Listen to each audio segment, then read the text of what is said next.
उजाले उनकी यादों की।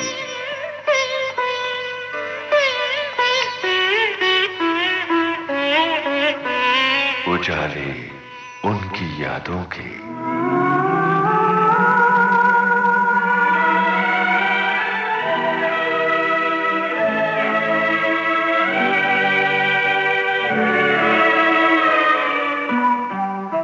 सभी सुनने वालों को हमारा नमस्कार। दोस्तों, आज इस प्रोग्राम में हम आपकी मुलाकात करवा रहे हैं टेलीविजन और फिल्मों से जुड़े अभिनेता टॉम ऑल्टर से।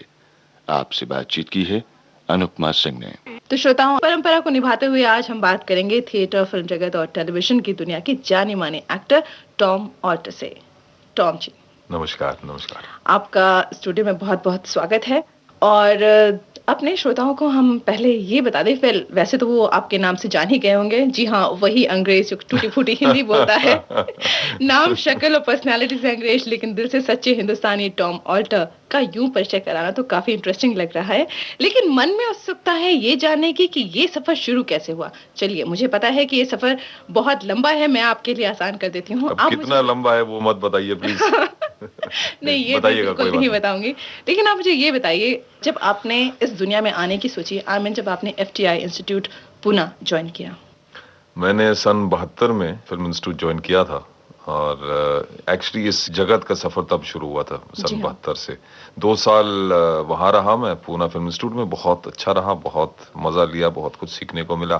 फिर 74 में 74 में मैं यहाँ आया था। मेरे ख्याल से मई का महीना था और मैं अपनी मोटरसाइकिल पर पुणे से बम्बई आया था। मुझको याद है, अच्छी तरह याद है। जेब में 44 रुपए थे और एक पुरानी मोटरसाइकिल थी मेरे पास। उसके अलावा, सपनों के अलावा कुछ नहीं था मेरे पास। सपने लेकर आपने बम्बई की धरती पे कदम रखा। बिल्कुल। और वो सपने बम्बई ने साकार किए। फिर उस धरती ने मेरे ऊपर कदम रखा। और तब से मैं वही बर्दाश्त कर रहा हूँ। मैं मजाक कर रहा हूँ। ये सपनों का सफर तब शुरू हुआ था। काफी तकलीफें भी झेलनी पड़ी, बट एक संघर्ष जो है ना, ये बहुत जरूरी है हर आदमी के जीवन में। जी हाँ। और एक मजेदार संघर्ष है ये। जिंदगी एक संघर्ष है। जिंदगी एक संघर्ष है, संघर्ष एक जिंदगी है। लेकिन जब तक उस संघर्ष में मजा हो तब तक उसको लड़ना पड़ता है। बहुत खूब कहा आपने। और यहाँ आकर जब आप वो सपने लेकर बॉम्बे की धरती पर अपना कदम रखा, उसके बाद आपने बहुत सी चीज़ों में आपने अपना इंटरेस्ट शो किया। Theatre, film, television. तो आप सबसे पहले किससे जुड़े, सिनेमा से या थिएटर से? प्रोफेशनली मैं सबसे पहले सिनेमा से जुड़ गया था, क्योंकि उस टाइम में टेलीविजन था लेकिन बस उसकी ज्यादा अहमियत नहीं थी। तो और हम आए थे बम्बई में फिल्मों में काम करने के लिए, टेलीविजन में काम करने के लिए नहीं, या नहीं तो थिएटर में काम करने के लिए। तो सिनेमा से मैं जुड़ गया था और एक सपना था हीरो बनने का फिल्मों में। और कुछ एक छोटी सी हद तक वो सपना साकार भी हुआ। हालांकि टीवी में बहुत काम करता हूं मैं और टीवी से मुझे कोई नाराजगी नहीं है। मैं अपने आप को फिल्म आर्टिस्ट मानता हूं। जैसे अगर मैं ये कहूँ कि इन तीनों विधाओं से आप जुड़े हुए हैं, थिएटर, फिल्म और टेलीविजन, इसको आप किस प्रेफरेंस में रखना चाहेंगे? प्रेफरेंस में रखना बहुत मुश्किल है। प्रोफेशनल तौर पे तो टीवी को मैं ज्यादा पसंद इसलिए करता हूं कि टीवी में एक मुसलसल आपको काम मिलता रहता है। और अगर आपकी सीरियल हिट हो गई तो जिस तरह जुनून हिट हो गया, 5 या 5.5 साल तक लगातार आप एक ही किरदार को निभा रहे हैं, तो बहुत उसमें मजा आता है। तो प्रोफेशनली मैं टीवी को ज्यादा पसंद करता हूं। लेकिन जो एक मजा आता है काम करने में, या जब आपकी पिक्चर हिट होके रिलीज हो जाती है या रिलीज होके हिट हो जाती है, वो जो मजा है जब आपकी पिक्चर हिट हो जाती है और लोग मतलब बेशुमार लोग थिएटर हॉल में जाते हैं आपकी फिल्म देखने के लिए, तो वो जो मजा है वो सिर्फ सिनेमा में है, वो टीवी में नहीं है। तो उसका एक अलग मजा है। और जहां तक थिएटर का सवाल है, वो एक नॉन प्रोफेशनल तौर पे मुझे थिएटर बेहद पसंद है, क्योंकि थिएटर में आराम है, फुर्सत है, कोई जल्दी नहीं है। और एक चीज को आप बाकायदा 3-4 महीने तक रिहर्स कर सकते हैं, उसके बाद आप पेश कर सकते हैं, ऑडियंस भी सामने बैठे हैं। तो हर चीज का एक अलग पहलू है, हर एक अलग मजा है। तो प्रोफेशनली जिस तरह मैंने कहा, शायद प्रेफरेंस में टीवी को दूं। और जहां तक मजे का सवाल है तो शायद प्रेफरेंस को मैं सिनेमा को दूं।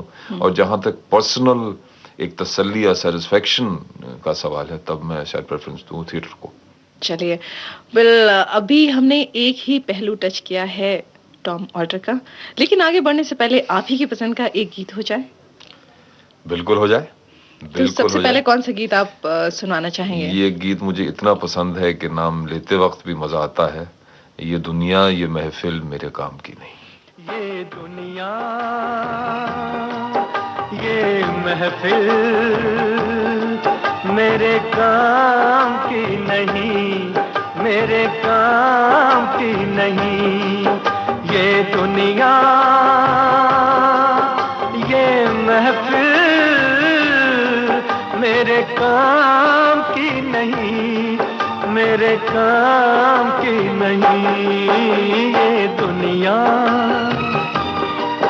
ये महफिल मेरे काम की नहीं, मेरे काम की नहीं। किसको सुनाऊं हाल दिले बेकरार का, बुझता हुआ चराग हूँ अपने मजार का।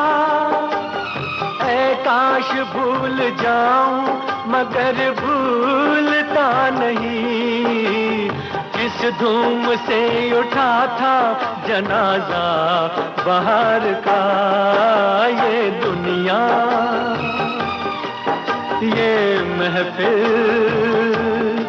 मेरे काम की नहीं, मेरे काम की नहीं।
अपना पता मिले न खबर यार की मिले, दुश्मन को भी न ऐसी सजा प्यार की मिले। उनको खुदा मिले है खुदा की जिन्हें तलाश, मुझको बस एक झलक मेरे दिलदार की मिले। ये दुनिया ये महफिल मेरे काम की नहीं, मेरे काम की। तो श्रोताओं, आप एक बार फिर बता दें कि आज आप बातचीत सुन रहे हैं थिएटर, फिल्म और टेलीविजन की मशहूर पर्सनालिटी टॉम ऑल्टर से। और अभी हम बातचीत कर रहे थे उनके शुरुआती दौर के सफ़र और संघर्ष की। और मैं एक सवाल पे, एक उनकी सेंटेंस पे अटक सी गई, जो उन्होंने कहा था कि टेलीविज़न में जो किरदार निभाते हैं, वो किरदार जो है वो काफ़ी साल तक कंटिन्यू करता है। मुझे इस किरदार के नाम से एक किरदार ऐसा याद आया जो उन्होंने निभाया था जुनून सीरियल में, केशव कलसी का, जो काफ़ी नेगेटिव शेड लिए हुए था। और सच बताऊं टॉम जी कि जब भी मैं वो किरदार देखती थी ना पर्दे पर, मैं भगवान से यही मनाती थी कि भैया ये शख्स मुझे कहीं रास्ते में ना मिल जाए, कहीं रेडियो स्टेशन में ना मिल जाए।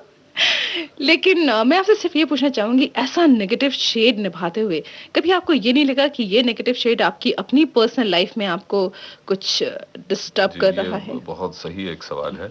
और शुरू में मैं ये कहूं कि मेरी मदर को ये रोल बिल्कुल पसंद नहीं आया, कि वो अपने बेटे को ऐसे रूप में देखना पसंद नहीं करती थी।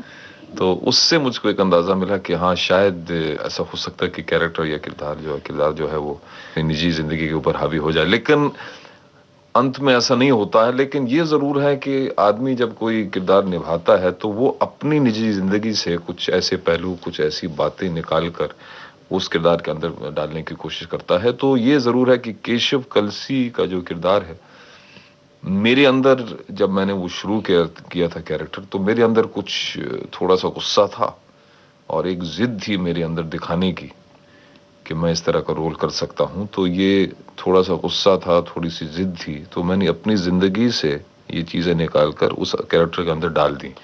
लेकिन मेरे ख्याल से वो जो कैरेक्टर है वो मेरी निजी जिंदगी के ऊपर हावी नहीं हुआ, बल्कि 5.5 साल तक इस कैरेक्टर को निभाते निभाते बीच में कभी कभार ये मुश्किल हुआ कि उस कैरेक्टर के अंदर वही गुस्सा, वही जिद, उसको बरकरार रखना मुश्किल हो गया था मेरे लिए 5.5 साल तक। तो बीच में एक बार मैंने उसको थोड़ा सा ढीला भी छोड़ दिया था जानबूझकर, और मुझको लगा कि कोई नोट करेगा नहीं। लेकिन 2-3 लोग मेरे पास आए थे पब्लिक में से, और उनने बाकायदा मुझको गालियां दी कि ये तुमने क्या किया, केशव कलसी को अचानक तुमने नरम क्यों बना दिया। तो तब वापस मुझे अपने आप को बिल्कुल कस के रखना पड़ा। तो बहुत ही दिलचस्प रहा ये सफर केशव कलसी के साथ, और मेरे ख्याल से इस सफर से बहुत कुछ सीखने को मिला मुझको। बात हो रही है जुनून के केशव कलसी की, तो ये रोल आपने एज चैलेंज ही एक्सेप्ट किया होगा, लेकिन अभी भी आपने एक चीज एडमिट की कि ये गुस्सा, ये फ्रस्ट्रेशन आपके अंदर था। वो जिद मेरे अंदर थी जी। वो जिद अंदर थी, तो ऐसी क्या बात थी? बहुत ही मतलब दिलचस्प बात है। तब तक ये शायद 92 में ही शुरू हुआ था इसका सिलसिला जुनून का मेरे लिए। तो तब तक मैं कुछ 17-18 साल तक काम कर चुका था इस लाइन में, और अच्छे अच्छे रोल मिले थे, अच्छी अच्छी फिल्मों में काम करने को मिला। लेकिन हमेशा ये बात मेरे सर पर हावी रही कि टॉम को सिर्फ अंग्रेज के रोल मिलते हैं। हालांकि तब तक मैंने नॉन अंग्रेज हिंदुस्तानी रोल बहुत किए थे, लेकिन लोग जल्दी भूल जाते हैं। तो ये जब मुझको कैरेक्टर मिला, तो इस कैरेक्टर में मुझको एक नजात जो है ना, एक इन चीजों से वो नजात मुझको नजर आई इस कैरेक्टर में। तो वो जिद मेरे अंदर थी कि ये मैं रोल करूंगा, और ये तमाम जो ये शक है, तमाम जो ये बातें लोग करते रहते हैं, जो एक्चुअली बेबुनियाद बातें थी, मैं इन तमाम बातों को इस किरदार के जरिए खत्म कर दूंगा। तो वो जिद थी मेरे अंदर, और उस जिद ने इस कैरेक्टर को बहुत सूट किया, केशव कलसी को, क्योंकि वो भी बहुत जिद्दी कैरेक्टर है। तो बाय चांस निजी जिंदगी और उस किरदार की जिंदगी, ये दोनों उस एक मौके पर जाकर मिली, और बस नतीजा ये कि एक बहुत इंटरेस्टिंग किरदार पैदा हुआ। जैसे इस किरदार के बारे में हम और बात कर रहे थे, ये किरदार आपके और किरदारों से जो कि आपने फिल्म्स में निभाए या और सीरियल्स में निभाए, उनसे बहुत ही डिफरेंट था। लेकिन जैसा कि मैं सामने देख रही हूँ आपको, टॉम ऑल्टर एक बहुत ही नर्म मिजाज, उतना गर्व नहीं जितना वो तो दिखावा भी हो सकता है। नहीं, तो वो पर्सनालिटी और केशव कलसी की पर्सनालिटी, इन दोनों में इतना कंट्रास्ट था जिसको साथ लेकर चलना 5 साल तक बहुत ही मुश्किल था। बीच में कठिन हो गया था मेरे लिए, इसमें कोई शक नहीं है।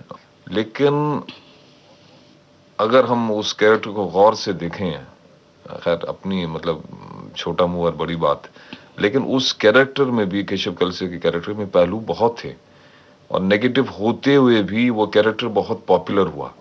और मेरे ख्याल से इसलिए पॉपुलर हुआ कि हमने सिर्फ उसको विलन नहीं बनाया, उसके अंदर रोमांस भी था, उसके अंदर एक वो जो नाना साहब है उनके साथ, जो उनके गॉडफादर है, नाना के सामने बिल्कुल बच्चा बनता था वो, और अपनी महबूबा के साथ बिल्कुल एक आशिक बनता था वो, और दुश्मनों के सामने दुश्मन बनता था वो। तो उस कैरेक्टर के अंदर शेड्स बहुत, ये मैंने ये शेड्स पैदा नहीं किया, राइटर ने ये शेड्स इस कैरेक्टर के अंदर डाल दिए, और आपने इस शेड को बखूबी निभाया। वो वही बात है कि मिलन वाली बात हो गई थी इत्तेफाक से, कि जो मैं करना चाह रहा था वही चीज मुझको मेरे सामने आ गई।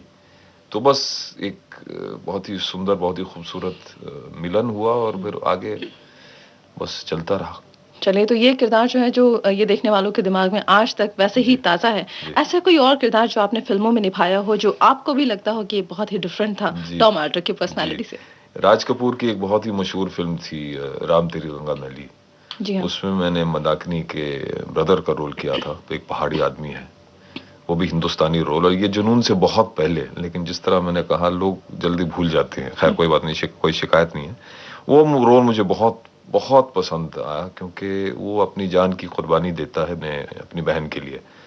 तो वो एक रोल था। फिर एक फिल्म आई थी शतरंज की खिलाड़ी, मिस्टर सत्यजीत रे की। उसमें मैंने अंग्रेज का रोल किया था जरूर, लेकिन उस अंग्रेज को शेरो शायरी में दिलचस्पी थी, और हिंदुस्तान से बेहद प्यार था, और उर्दू में बात करता था वो। तो वो बहुत ही एक दिलचस्प किरदार था शतरंज की खिलाड़ी में। और उस तरह से एक और फिल्म का नाम लूंगा मैं जरूर, उसका नाम था चमेली मेम साहब, जिसमें मेरा हीरो का रोल था। और वो भी बहुत ही सिंपैथेटिक, रोमांटिक, बहादुर इंसान था वो। तो मुझे वो रोल शायद सबसे ज्यादा पसंद है। वो फिल्म भी पसंद है, लेकिन वो रोल मुझे बहुत पसंद है। और वो जो हीरो का रोल था, वो मुझको उस फिल्म के अलावा बस और एक फिल्म में मिला था हीरो का रोल, जो कभी कंप्लीट नहीं हुई थी फिल्म। तो मेरी जो तमन्ना थी ना, जो एक मसूरी से लेकर जो मैं तमन्ना लेकर यहाँ बम्बई आया था, उस फिल्म में जाकर वो तमन्ना जो है वो पूरी हुई। चलिए, ये तो बात है कि वो जो आपको किरदार पसंद है, जो लोगों को किरदार पसंद आए।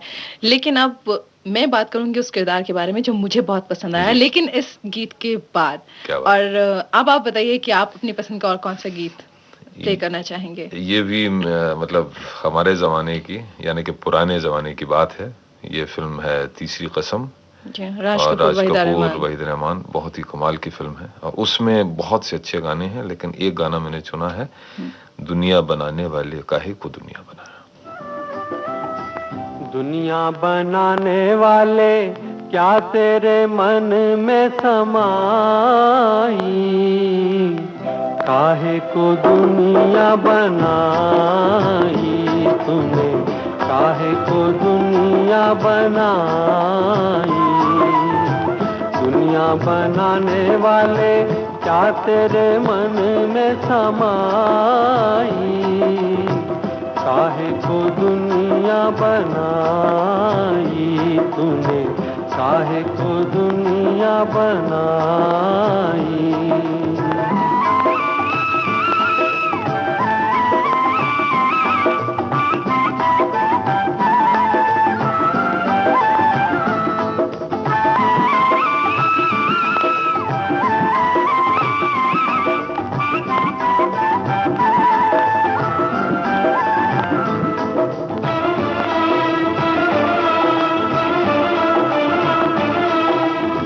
काहे बनाए तूने माटी के पुतले, धरती ये प्यारी प्यारी मुखड़े ये उजले। काहे बनाया तूने दुनिया का खेला, काहे बनाया तूने दुनिया का खेला, जिसमें लगाया जवानी का मेला। गुपचुप तमाशा देखे वाहर तेरी खुदाई, काहे को दुनिया बनाई तूने, काहे को दुनिया बनाई। दुनिया बनाने वाले क्या तेरे मन में समाई, काहे को दुनिया बनाई तूने, काहे को दुनिया बनाई। टॉम ऑल्टर जी, अब मैं जिक्र करना चाहूंगी उस सीरियल का जो मुझे बेहद पसंद है, और वो सीरियल है मेरे घर आना जिंदगी, जिसमें अपने नन्हे मुन्नों की देखभाल कैसे की जाए इस बारे में था। याद है ना आपको? बिल्कुल, अच्छी तरह याद। सबसे अहम बात जो मेरे जहन में आती है वो ये कि इस तरह के विषयों के सीरियल्स में यूजुअली लेडी प्रेजेंटर होती है, नंबर 1। लेकिन पहली बार पेरेंटिंग जैसे विषय पर बने सीरियल को एक मेल प्रेजेंटर ने प्रेजेंट किया, और वो भी लोगों ने देखा और इतना सराहा कि बस पूछे ही मत। ये आइडिया, ये चैलेंज आपने कैसे एक्सेप्ट किया? एक्चुअली ये चैलेंज मेरे सामने रखा गया, और चैलेंज मैंने तो कबूल किया, लेकिन जिन्होंने इस प्रोग्राम को डायरेक्ट किया और जिन्होंने इस प्रोग्राम को स्क्रिप्ट किया, यानी कि अंजू दासवानी और दीपक श्रीवास्तव। और ये भी मैं शुरू में कहना चाहूंगा कि मैं कुछ एपिसोड्स तक अकेला जरूर था मैं उसमें एज अ होस्ट, लेकिन कुछ एपिसोड्स में एक लेडी होस्ट ने भी साथ दिया। तो मैं पूरा जो क्रेडिट है अब मैं खुद नहीं लेना चाहता हूँ। हाँ, लेकिन ये बहुत ही इंटरेस्टिंग बात थी और एक बहुत बहुत बड़ा चैलेंज था कि एक मर्द यानी कि एक मेल या एक मैन ने इस ऐसे प्रोग्राम को होस्ट किया। लेकिन इसमें कोई एक्चुअली देखा जाए तो कोई बड़ी बड़ी बात है नहीं। नहीं, बड़ी बात मुझे इसलिए लगी क्योंकि जी। भी जैसे माँ बताती है जी, नन्हे जी। मुन्नों के जी, बारे जी। में, तो यूजुअली एक जनरल आइडिया यही जी। होता है कि एक लेडी होस्ट होनी चाहिए होनी उस चाहिए। जगह। लेकिन एक मेल प्रेजेंटर, और जी। वो भी इतने प्यारे तरीके से, बिल्कुल ऐसा लग रहा था कि एक फादरली फिगर है जो बता रहा है अपने वो बच्चों शायद के बारे इसलिए में। कि मैं फादर हूँ जी और हाँ। मेरा फिगर भी कुछ थोड़ा-सा फादरली भी है। नहीं, तो क्योंकि लोग ये भूल जाते हैं बहुत जल्दी कि एक जन्म में और एक परवरिश में फादर का भी काफ़ी हाथ है। बिल्कुल है। और जितनी भी किताबें लिखी जाती हैं चाइल्ड बर्थ के बारे में, वो अक्सर माँ की तरफ से लिखी जाती हैं। तो उस हिसाब से मैं इस बात से खुश था कि भई एक फादर का भी एक इसमें पहलू आना चाहिए। पर बाकी क्योंकि मैं खुद फादर हूँ, हमारे 2 बच्चे हैं ये कहना चाहिए। और दीपक और अंजू के साथ एक ऐसा रिश्ता जम गया कि वो लोग मेरी थिंकिंग को बहुत जल्दी समझ गए, मैं उनकी थिंकिंग को बहुत जल्दी समझ गया और बस एक टीम हमारी बन गई। तो शायद इसलिए वो अभी जिस बात का आपने ज़िक्र किया था, शायद इसलिए वो बात वहाँ पैदा हुई। और ये बात ज़रूर है कि मैंने जितने भी टेलीविज़न के प्रोग्राम्स किए हैं, मैंने कम से कम उनमें से अगर मैं कोई लिस्ट बनाऊँ टॉप 3 या टॉप 5 की, उस लिस्ट में मेरे घराने ज़िंदगी का नाम ज़रूर आएगा। जी हाँ, और मेरे ख्याल से इस कार्यक्रम के जो डायरेक्टर, प्रोड्यूसर थे, उन्होंने जान लिया होगा, पहचान लिया होगा उस जी। सेंसिटिव और इमोशनल पर्सन को जो इस चेहरे के पीछे छुपा है, जिसने ममता जैसे शब्द को न्यू डेफिनेशन दी है। मैं ठीक कह रही हूँ? मैं इसके बारे में ज़्यादा कुछ कह नहीं सकती हूँ जी। क्योंकि आप मेरे बारे में बात कर रहे हैं तो इसका सही जवाब देना बहुत मुश्किल है। लेकिन ये ज़रूर है कि मुझे उस प्रोग्राम को होस्ट करने में बेहद मज़ा आया। और हमें देखने में ही उतना मज़ा आया जितना शुक्रिया। कि शायद आपको करने में आया शुक्रिया। होगा। लेकिन इसी बात को मैं आगे और बढ़ाना चाहती हूँ कि जैसा कि मैंने अभी ज़िक्र किया कि एक सेंसिटिव इमोशनल पर्सन जिसने बहुत ही सॉफ्ट तरीके से इस सब्जेक्ट को हैंडल किया, तो ज़ाहिर है कि आप अपने घर में भी अपने बच्चों के साथ वैसे ही नम्रता से पेश ये आते तो होंगे। बच्चों से पूछना पड़ेगा और मेरी बीवी से पूछना पड़ेगा लेकिन यहाँ कि बैठ के सच्चाई कहाँ तक है। यहाँ बैठकर तो मैं एक चीज़ आपसे पूछ सकती हूँ कि आप में और आपके बच्चों के बीच बहुत ही हेल्दी रिलेशनशिप होगा। हाँ, काफ़ी हद तक है। जो कुछ परेशानियाँ भी हैं, कुछ उलझनें भी हैं, बट ज़्यादातर एक हेल्थी रिलेशनशिप रहा है। और क्योंकि मेरा भी अपने पेरेंट्स के साथ काफ़ी एक हेल्थी रिलेशनशिप रहा है, तो बस मैंने उसी चीज़ को कंटिन्यू किया। तो बस टच वुड सब ठीक है। तो मतलब घर में आप ही अपने बच्चों से सब चीज़ें डिस्कस करते हैं और बच्चे भी आपसे अपनी सारी नहीं, प्रॉब्लम्स ये एक अजीब, शेयर करते एक इंटरेस्टिंग बात है कि मेरे वालिद साहब, मेरे पिताजी, उनकी डेथ काफ़ी साल पहले हुई। मैंने ज़िंदगी में उनसे कोई डीप डिस्कशंस बहुत कम किए, ज़्यादा मैंने उनके साथ कभी बातचीत नहीं की, लेकिन कुछ खामोशी में कुछ बातें उनकी तरफ से ज़ाहिर हुई और कुछ असर उनकी तरफ से मेरे ऊपर आए, खामोशी में ही। तो कुछ हद तक वही मेरा रिश्ता रहा है मेरे अपने बच्चों के साथ। तो हम ज़्यादा देर तक बैठकर चीज़ों को डिस्कस नहीं करते हैं और मेरी बीवी को इस बात को लेकर कभी-कभार शिकायत भी होती है कि और डिस्कस करना चाहिए। लेकिन कुछ चीज़ें जो हैं वो खामोशी में अगर ज़ाहिर हों या तजुर्बे के ज़रिए ज़ाहिर हों तो ज़्यादा उनमें असर रहता है। जी हाँ। चलिए फिर आगे बढ़ने से पहले एक गीत आपकी पसंद का और फिर जाए। जी बिल्कुल, ये आनंद फ़िल्म का गीत है और आनंद फ़िल्म मैं अभी से कहूँ ये मेरी पसंदीदा फ़िल्म है और इस फ़िल्म का कोई भी गाना अगर हम ले तो मुझको बेहद मज़ा आएगा पेश करने में। लेकिन हमने एक गाना ये लिया है कि ज़िंदगी कैसी है पहेली है।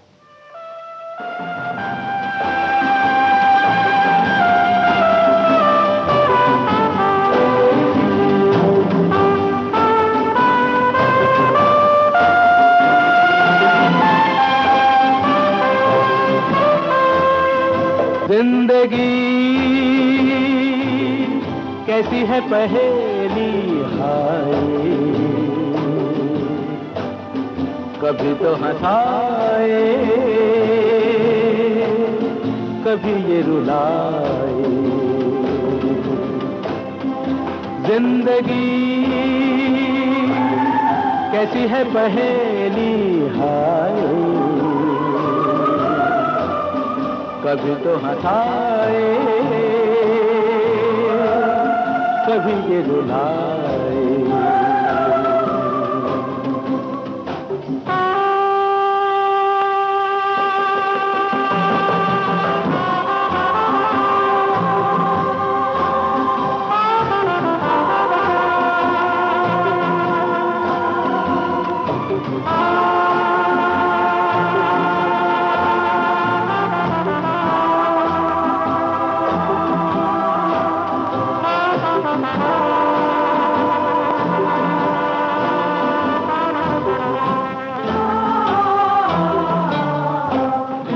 तो भी देखो मन नहीं जागे,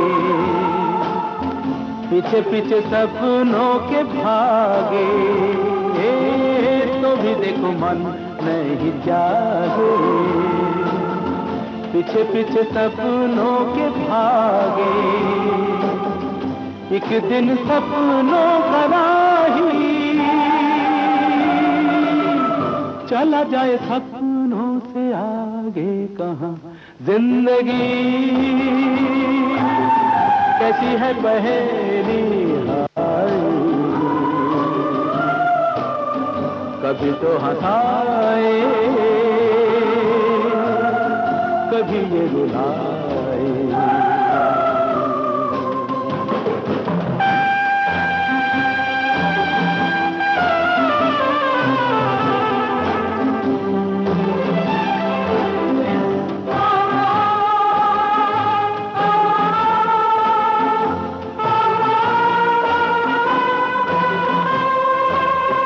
जिन्होंने सजाए यहाँ मेले, सुख दुख संग संग झेले, जिन्होंने सजाए यहाँ मेले, सुख दुख संग संग झेले, वही चुनकर खामोशी यूं चले जाए अकेले कहाँ। जिंदगी। और अब एक और चीज़ जो बहुत ही इम्पोर्टेंट चीज़ है, वो मैं कैसे छोड़ सकती हूँ। जाहिर है जब आप इतने सेंसिटिव और इतने इमोशनल पर्सन हैं जो जिंदगी को जिंदगी की हर बात लफ्ज में को कुछ सच्चाई होती नहीं, सच्चाई है क्योंकि मैं इतनी देर से आपके साथ बैठी हूँ और आपकी बातों को सुन रही हूँ, और ये बात तो हमारे श्रोता भी अच्छी तरह ही समझ रहे होंगे कि कितने सेंसिटिव पर्सन हैं आप। तो जाहिर है संगीत से आपको जरूर लगाव होगा। है बिल्कुल है। संगीत कैसा, वेस्टर्न या इंडियन? क्लासिकल संगीत से कोई खास मेरा रिश्ता नहीं रहा है, ना तो हिंदुस्तानी क्लासिकल ना तो इंग्लिश क्लासिकल। लेकिन हाँ, पुराने, अब तो खैर पुराने हैं, उस टाइम तो नए थे हमारे लिए, कुछ पुराने फिल्मी गीत मुझे बेहद पसंद है। दोस्तों, अपने रेडियो सेट पर आपने ट्यून किया है विविध भारती का प्रोग्राम, और आज इस प्रोग्राम में आप सुन रहे हैं टेलीविजन और फिल्मों से जुड़े अभिनेता टॉम ऑल्टर से अनुपमा सिंह की बातचीत। और जहाँ तक इंग्लिश म्यूजिक का संबंध है तो बीटल्स के गाने, फिर ईगल्स के गाने, उससे पहले एक और फोक ग्रुप था पीटर पॉल एंड मैरी, उनके गाने, ये मुझे आज तक मतलब बेहद पसंद है। और इंडियन म्यूजिक में? इंडियन म्यूजिक में कहीं से मालूम नहीं कहाँ से मेरे अंदर एक क्लासिकल म्यूजिक में एक दिलचस्पी पैदा हुई है। भोपाल में था तो पंडित हरि प्रसाद चौरसिया का एक वहाँ पर कार्यक्रम था, तो फर्स्ट टाइम जिंदगी में मैंने ध्यान से बैठकर किसी एक इस तरह के प्रोग्राम को सुना, और मेरी आंखों में तो आंसू आ गए सुनते सुनते। तो शायद इस बुढ़ापे में क्लासिकल म्यूजिक में भी एक दिलचस्पी मेरे अंदर पैदा हो रही है। लेकिन अब तक जो है मेरी इंटरेस्ट रहा है या तो फोक म्यूजिक में या तो पॉपुलर म्यूजिक में, रॉक में उतना इंटरेस्ट नहीं है। तो फिल्मी गाने बस वही हमारे तीन जो सितारे हैं, किशोर जी, रफी साहब और मुकेश जी, उनके गाने तो मैं तो घंटों तक, क्या मैं दिनों महीनों तक सुन सकता हूँ। कहीं करती होगी वो मेरा इंतजार, जिसकी तमन्ना में फिरता हूँ बेकरार। कहीं करती होगी वो मेरा इंतजार, जिसकी तमन्ना में फिरता हूँ बेकरार।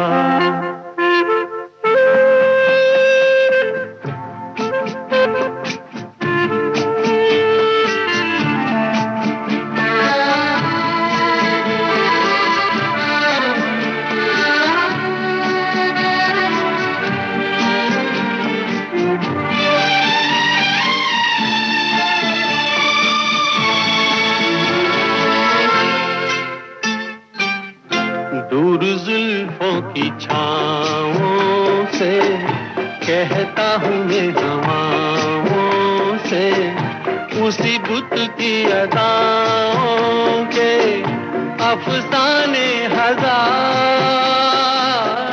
वो जो बाहों में मचल जाती, हसरत ही निकल जाती, मेरी दुनिया बदल जाती, मिल जाता करार, कहीं करती होगी वो मेरा इंतजार, जिसकी तमन्ना में फिरता हूँ बेकरार।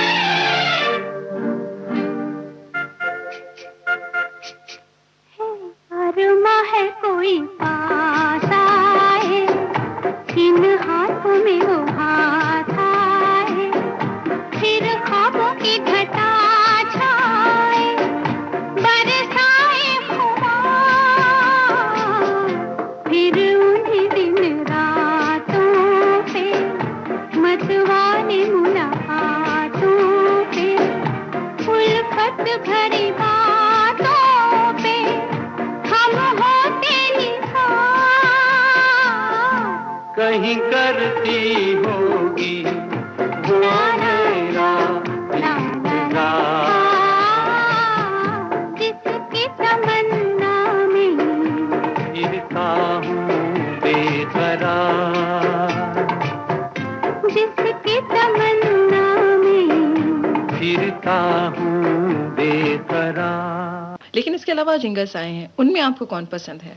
मैं सच बताऊं, कुछ इसका कारण क्या है मैं बता नहीं सकता हूं, लेकिन आजकल जब गाने मैं सुनता हूं तो मुझको 10 बार सोचना पड़ता कि आवाज किसकी है। शायद मेरे अंदर दिलचस्पी कम हो गई, या शायद कुछ आवाजें जो हैं वो सेम टू सेम होती जा रही हैं। मुश्किल है। मुझको याद है हम आशिकी फिल्म की शूटिंग कर रहे थे, जिसमें फर्स्ट टाइम कुमार शानू ने कुछ गाने पेश किए थे। अब मैंने उनकी आवाज पहली बार सुनी थी जब नया नया था वो, तो मैंने प्रोड्यूसर से कहा कि ये जो आदमी है कुमार शानू, ये बहुत सक्सेसफुल रहेगा, क्योंकि उनकी आवाज में एक कशिश है। तो उस टाइम में कुमार शानू की आवाज मुझको बहुत अच्छी लगी। और बाकी जो नए नए हैं वो अब क्या बताऊं मैं, कुछ उनकी आवाज को पहचानने में मुझको तकलीफ हो जाती है। शायद इसलिए कि मैं पुराने जमाने में खोया रहता हूँ। लेकिन ऐसा है कि आप उन नए कलाकारों के गाए हुए गाने एंजॉय करते हैं? करता हूँ। जो शाहरुख की कुछ फिल्में आई हैं, दिल तो पागल है या कुछ कुछ होता है, ये इन फिल्मों के गाने मुझको अच्छे लगे।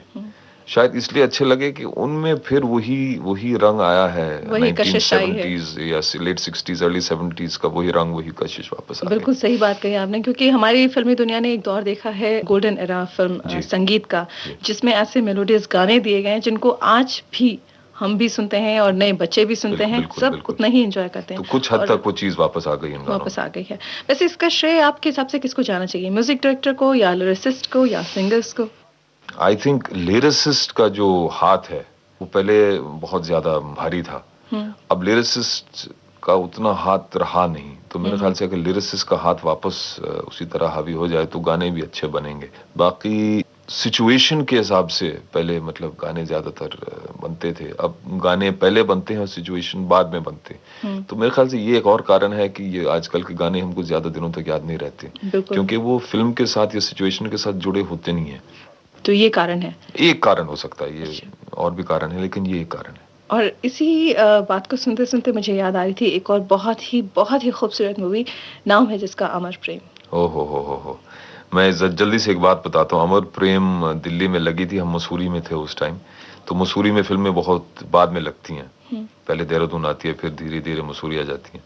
तो हम लोग रात की बस पकड़ के मसूरी से रात का सफर करके दिल्ली गए थे ये फिल्म देखने के लिए, अमर प्रेम। मुझको याद है दिल्ली गए थे मसूरी से और फिल्म 3 बजे का शो देखकर फिर थोड़ा सा खाना वाना खा के वापस आकर हमने 6 बजे का शो देखा, फिर रात वाली बस से हम वापस आए मसूरी। तो ये अमर प्रेम से इतना हमारा अमर प्रेम था उस टाइम। तो इस फिल्म के भी गाने मतलब फिल्म्स एक के बाद एक सब सुपरहिट थे और बहुत ही अच्छे हैं, लेकिन एक जो गाना है जो जिसका इस फिल्मी दुनिया से एक खास ताल्लुक है, वो मैं पेश करना चाहूंगा। उस गाने का नाम है कुछ तो लोग कहेंगे, लोगों का काम है कहना। कुछ तो लोग कहेंगे, लोगों का काम है कहना, छोड़ो बेकार की बातों में कहीं बीत न जाए रहना। कुछ तो लोग कहेंगे, लोगों का काम है कहना, छोड़ो बेकार की बातों में कहीं बीत न जाए रहना। कुछ तो लोग कहेंगे।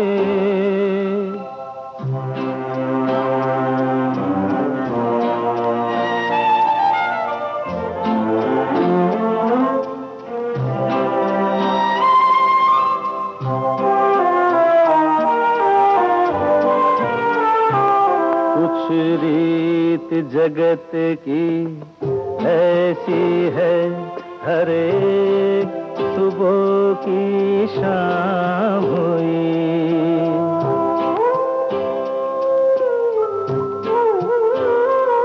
कुछ रीत जगत की ऐसी है, हर एक सुबह की शाम हुई। तू कौन है, तेरा नाम है क्या, सीता भी यहाँ बदनाम हुई। फिर क्यों संसार की बातों से भीग गए तेरे नैना।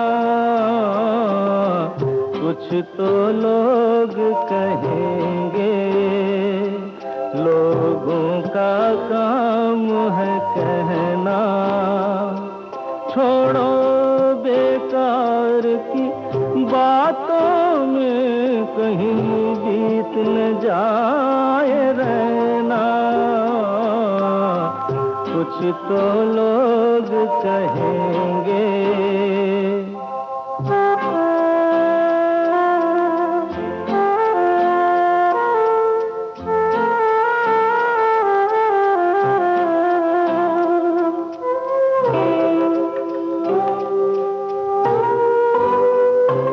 हमको जो ताने देते हैं, हम खोए हैं इन रंग रलियों में।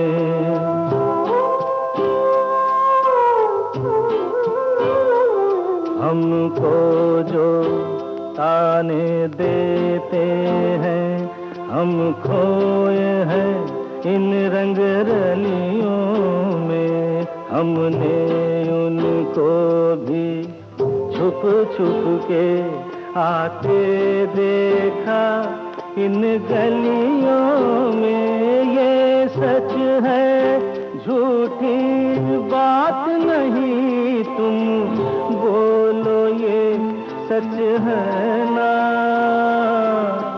कुछ तो लोग कहेंगे, लोगों का काम है कहना। श्रोताओं, आप सुन रहे हैं बातचीत थिएटर, फिल्म जगत और टेलीविजन की दुनिया के जाने माने एक्टर टॉम आल्टर से। और अभी तक तो हम बात कर रहे थे उनकी इसी दुनिया की, उनकी इसी दुनिया के एक्सपीरियंसेस के बारे में। लेकिन एक चीज़ जो मैं बहुत देर से मेरे जहन में ये सवाल घूम रहा है कि अगर आप एक्टर नहीं होते तो आप क्या होते? एक्चुअली मैं एक्टर इसलिए हुआ क्योंकि मैं जो होना चाह रहा था वो मैं हो नहीं पाया। मैं एक्चुअली खिलाड़ी बनना चाह रहा था, खासकर क्रिकेट का। हाँ जी। तो मैं उतना अच्छा खिलाड़ी नहीं था, तो मैं बन नहीं पाया। स्पोर्ट्स में मतलब शुरू से, बचपन से स्पोर्ट्स में बहुत ज्यादा दिलचस्पी, यानी कि एक यूं कहना चाहिए कि एक जुनून सवार रहा मेरे ऊपर स्पोर्ट्स का। तो स्पोर्ट्स से, स्पोर्ट्स की दुनिया से, खिलाड़ियों से बहुत गहरा है मेरा एक रिश्ता रहा है शुरू से, बचपन से। किसी एक स्पोर्ट्स से या? क्रिकेट के साथ धीरे धीरे जो है मेरा रिश्ता और गहरा, और लेकिन स्कूल में ऐसा कोई खेल, ऐसा कोई स्पोर्ट था ही नहीं जिसमें मैंने हिस्सा नहीं लिया, स्कूल और कॉलेज में दोनों। जी। और एक डिस्ट्रिक्ट लेवल तक मैंने बास्केटबॉल में भी हिस्सा लिया। तो basketball, cricket, tennis, badminton, cross country, इन सारे जो खेल हैं इन सब में मैंने हिस्सा लिया। खेलता हूँ क्रिकेट और थोड़ी बहुत रनिंग भी करता हूँ मैं। अच्छा जी। जी। और इसके अलावा कोई, वैसे मुझे लग रहा है कि आपने तो कोई भी स्पोर्ट छोड़ा ही नहीं है, क्रिकेट, टेनिस, बास्केटबॉल, बैडमिंटन, और इसके अलावा भी कोई और ऐसी चीज जिसमें आपको इंटरेस्ट हो? स्पोर्ट्स के अलावा या स्पोर्ट्स के अंदर? स्पोर्ट्स के अंदर ही। स्पोर्ट्स के अंदर मैं लिखता भी हूँ स्पोर्ट्स के बारे में। अच्छा। पेपर्स में, मैगजीन्स में स्पोर्ट्स के मैंने कई प्रोग्राम्स भी बनाए हैं टीवी के लिए, और कमेंट्री भी मैंने दी है स्पोर्ट्स के लिए। तो मालूम नहीं, स्पोर्ट्स से मुझे हमेशा एक प्रेरणा मिलती रहती है कि स्पोर्ट्स जो है हमको बहुत कुछ सिखा सकता है जिंदगी के बारे में, और जिंदगी का संघर्ष जो है किस तरह लड़ना चाहिए, वो आदमी स्पोर्ट्स से सीख सकता है। बिल्कुल। तो इसलिए स्पोर्ट्स ने शुरू से लेके आज तक को बहुत सहारा दिया है, और सुकून भी दिया है, राहत भी दी है, और मुझको सिखाया बहुत कुछ है स्पोर्ट्स ने। तो अगले पहलू के बारे में बातचीत करने से पहले एक गीत और। जरूर, और ये भी इत्तेफाक से नहीं लेकिन है ये राजेश खन्ना का गाना भी। ये एक फिल्म उनकी थी, आराधना। आराधना। अच्छा, बातें करने से पहले मुझे एक क्वेश्चन, मुझे बार बार ख्याल आ रहा है कि आप राजेश खन्ना की एक मूवी देखने के लिए मसूरी से दिल्ली गए, अगेन आपकी पसंद की, लगता है राजेश खन्ना क्या बहुत जबरदस्त, बहुत ज्यादा। और ये मैं जल्दी से आपको ये बताऊं आराधना के बारे में। हम लोग उस टाइम जगाधरी में रहते थे। जगाधरी एक टाउन है हरियाणा में। तो ये लगी थी फिल्म यमुनानगर में, जो 10 मील दूर है जगाधरी से। हम लोग साइकिल पर गए थे जगाधरी से यमुनानगर आराधना देखने। अच्छा। और इतनी अच्छी लगी कि पहले हफ्ते के अंदर ही मैंने 5 बार ये फिल्म देखी, आराधना। अच्छा। और एक सवाल और जो मेरे दिमाग में घूम रहा है कि कोइंसिडेंस ये है कि अमर प्रेम और आराधना दोनों में राजेश खन्ना के साथ थी शर्मिला टैगोर। अब ये इंटरेस्ट राजेश खन्ना का था या शर्मिला टैगोर? ये आपने जो ये उल्टा जो तीर मारा आपने, वो बिल्कुल निशाने पे जाके लगा। सूरज की रोशनी में चांद और चमकता था। क्या बात है। शर्मिला जी तो खैर उनके बारे में कुछ कहना मुश्किल है। तो ये लेकिन हम वापस फिल्म पे नहीं, शर्मिला जी मुझे बहुत अच्छी लगती थी। अच्छा। और ये इत्तेफाक की बात नहीं है कि अमर प्रेम में भी वही थी राजेश जी के साथ, और आराधना में भी। तो जो आराधना का जो ये गीत आपने चुना है, चुनना बहुत मुश्किल है, लेकिन एक गीत है जो उस जमाने का बहुत ही मतलब लोकप्रिय गीत था, और शायद ये उस जमाने की एक आवाज है। वो गीत आज भी उस जमाने की पुकार है, वो है मेरे सपनों की रानी।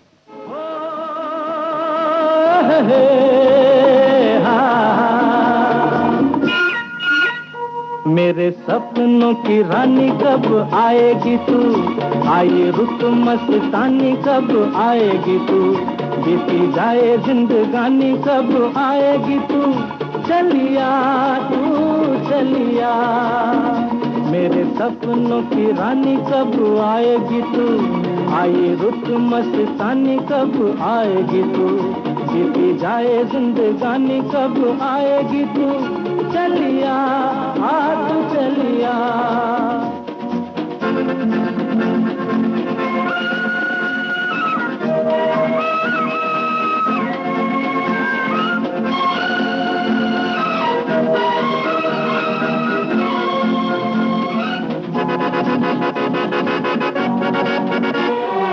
प्यार की गलियां, बागों की कलियां, सब रंग रलियां पूछ रही हैं। प्यार की गलियां, बागों की कलियां, सब रंग रलियां पूछ रही हैं। गीत पनघट पे किस दिन गाएगी तू, मेरे सपनों की रानी कब आएगी तू, आए रुत मस्तानी कब आएगी तू, बीती जाए जिंदगानी कब आएगी तू, चलिया तू चलिया।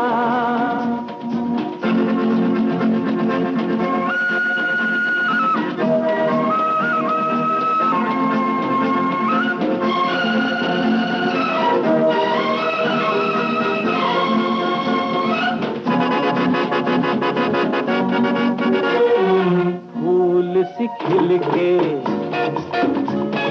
पास आ दिल के, दूर से मिल के चैन आए। फूल सी खिल के पास आ दिल के, दूर से मिल के चैन आए। और कब तक मुझे तड़पाएगी तू, मेरे सपनों की रानी कब आएगी तू। आए रुत मस्तानी कब आएगी तू, बीती जाए जिंदगानी की तू चलिया, तू चलिया।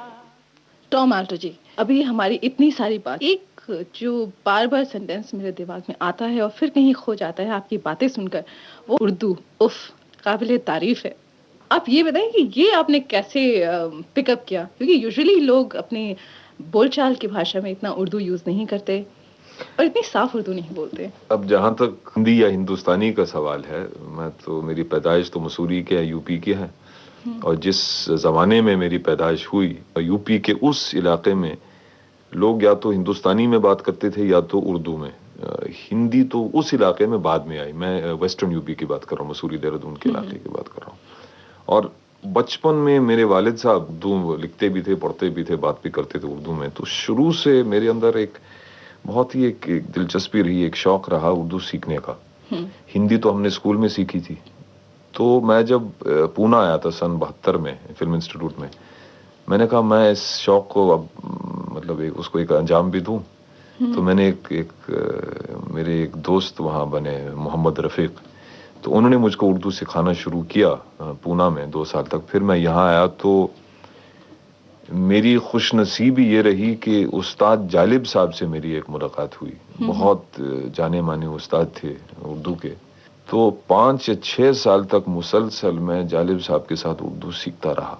और जालिब साहब के बारे में इस वक्त कहना मेरे लिए बहुत मुश्किल है, क्योंकि बहुत ही जज्बाती मामला है। लेकिन अगर कुछ हद तक मुझको उर्दू आती है वो सिर्फ जालिब साहब की वजह से। लेकिन उर्दू का शौक मेरे अंदर इसलिए आया क्योंकि मेरे फादर बोलते थे, लिखते थे, पढ़ते थे उर्दू। अच्छा।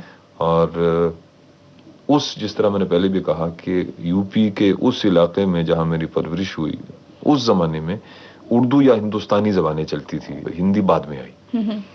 उर्दू आपने सीखी, जाहिर आप पढ़ते भी होंगे, तो उर्दू शायरी से कुछ कनेक्शन या कुछ? एक बिल्कुल सरसरी तौर पर मुझे बहुत ज्यादा इंटरेस्ट है शायरी में, बहुत ही ज्यादा। आप लिखते भी हैं?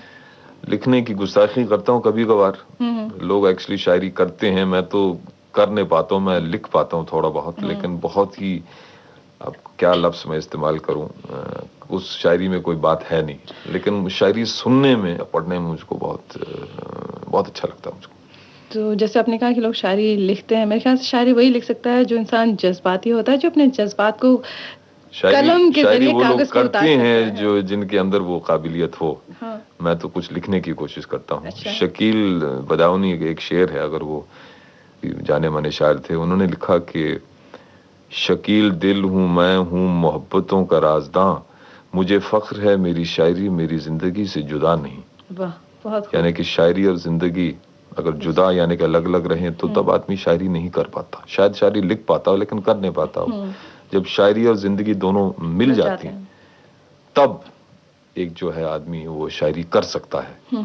तो अभी मैं सिर्फ लिखने की कोशिश करता हूँ, अभी तक मैं कर नहीं पाया। शायरी कर नहीं पाया। नहीं।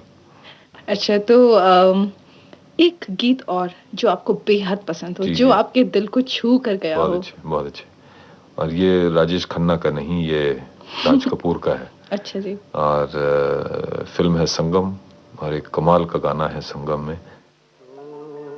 दोस्त ना रहा, प्यार प्यार ना रहा, जिंदगी हमें तेरा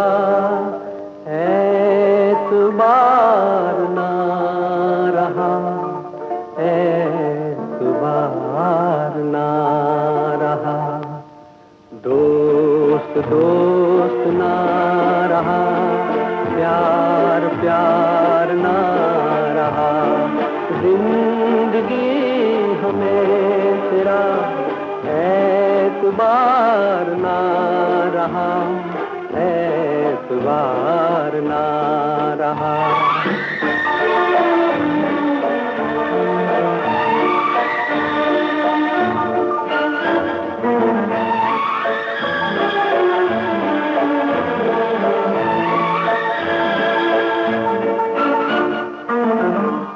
अमानते में प्यार की गया था जिसको सौंप कर, वो मेरे दोस्त तुम ही थे, तुम ही तो थे जो जिंदगी की राह में बने थे मेरे हमसफर। वो मेरे दोस्त तुम ही थे, तुम ही तो थे। सारे भेद खुल गए, राज़दार ना रहा, जिंदगी हमें तेरा एतबार ना रहा, एतबार ना रहा।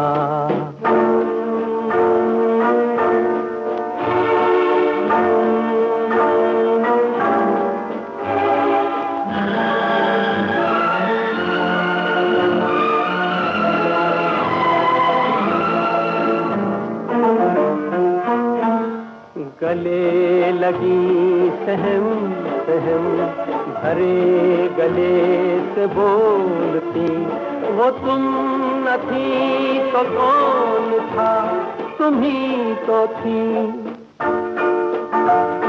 सफर के वक्त में पलक पे मोतियों को तोलती, वो तुम न थी तो कौन था, तुम ही तो थी। नशे की रात ढल गई, अब खुमार ना रहा, जिंदगी हमें तेरा एतबार ना रहा, एतबार ना रहा।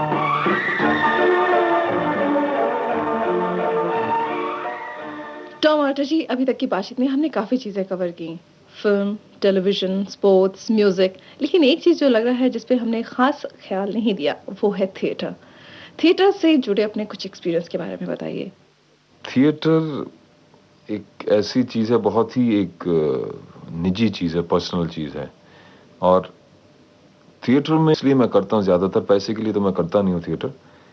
पूरा जो सिलसिला है थिएटर का, एक आपने पहले दोस्तों के साथ प्ले को आपने जांचा, फिर आपने पढ़ा, फिर उसके बाद आपने रिहर्सलें की, रिहर्सलों के अंदर इतनी तब्दीलियां आ जाती हैं हर चीज़ में, फिर आखिरकार एक परफॉर्मेंस भी होता है, वो भी ऑडियंस के सामने। तो एक लंबा एक सफ़र है ये थिएटर का, तो मुझे वो सफ़र बेहद पसंद है। वो सफ़र आपको थिएटर, इसमें सिनेमा और टीवी में नहीं मिलता है। तो वो मुझे बहुत पसंद है, लोगों के साथ दोस्ती कायम करना, नए रिश्ते पैदा हो जाते हैं रिहर्सल करते करते परफॉर्मेंसेस, और हर परफॉर्मेंस में कुछ नए रंग आ जाते हैं। तो ये मज़ा है थिएटर का, पूरा इन्वॉल्वमेंट होता है, पूरा इन्वॉल्वमेंट होता है, और एक आपको फुर्सत मिलती है, एक टाइम मिलता है आपको, एक अरसा पूरा आपको मिल जाता है उस चीज़ को पॉलिश करने के लिए, बनाने के लिए, उसमें तब्दीलियाँ लाने के लिए। बहुत उसमें मज़ा है। कौन सा प्ले आपको लगता है जो आपने बहुत अच्छा किरदार निभाया हो, जो आपको बहुत ज़्यादा पसंद हो? मैंने मेरे ख्याल से 15-20 प्लेस किए हैं बॉम्बे में आके। एक प्ले है जो मैं अपने दो बहुत ही अजीज दोस्तों के साथ किया करता था, नसीरुद्दीन शाह और बेंजामिन गिलानी के साथ। उस प्ले का नाम है वेटिंग फॉर गॉडो। इंग्लिश का प्ले है, बहुत ही कठिन प्ले है समझने के लिए भी और समझाने के लिए भी, लेकिन हम लोगों ने कम से कम 50-60 उसके शोज किए हैं, और वो प्ले मुझको बेहद पसंद है, वेटिंग फॉर गॉडो। उसके लिए आप कहीं बाहर भी गए हैं? हम बाहर भी गए हैं, हमने दिल्ली में शोज किए हैं, पूना में शोज किए हैं, कलकत्ते में शोज किए हैं, हिंदुस्तान से बाहर तो नहीं गए हैं, लेकिन मद्रास में शोज किए हैं, बेंगलोर में। तो बहुत ही एक, जिस तरह मैंने कहा, है तो प्ले मुश्किल, लेकिन उसमें बहुत सेटिस्फैक्शन भी है, बहुत एक गहरी बात है उस प्ले के अंदर। तो मुझे बेहद पसंद है वेटिंग फॉर गॉडो।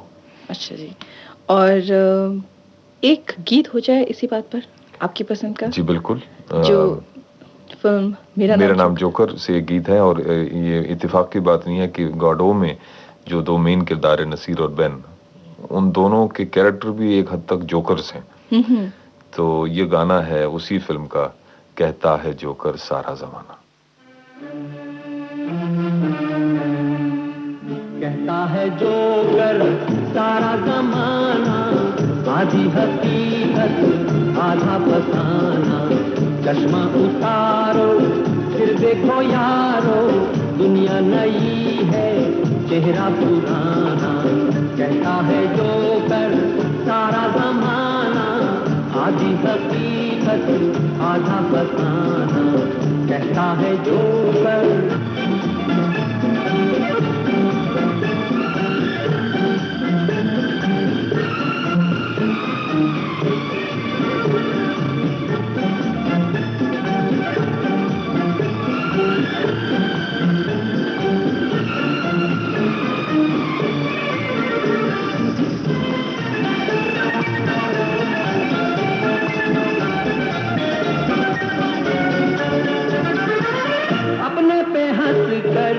जग को हंसाया, बन के तमाशा मेले में आया। अपने पे हंस कर जग को हंसाया, बन के तमाशा मेले में आया, मेले में आया। हिंदू ना मुस्लिम, पूरब ना पश्चिम, हिंदू ना मुस्लिम, पूरब ना पश्चिम। मजहब है अपना हंसना हंसाना। कहता है जोकर सारा जमाना, आधी हकीकत आधा फसाना। कहता है जोकर।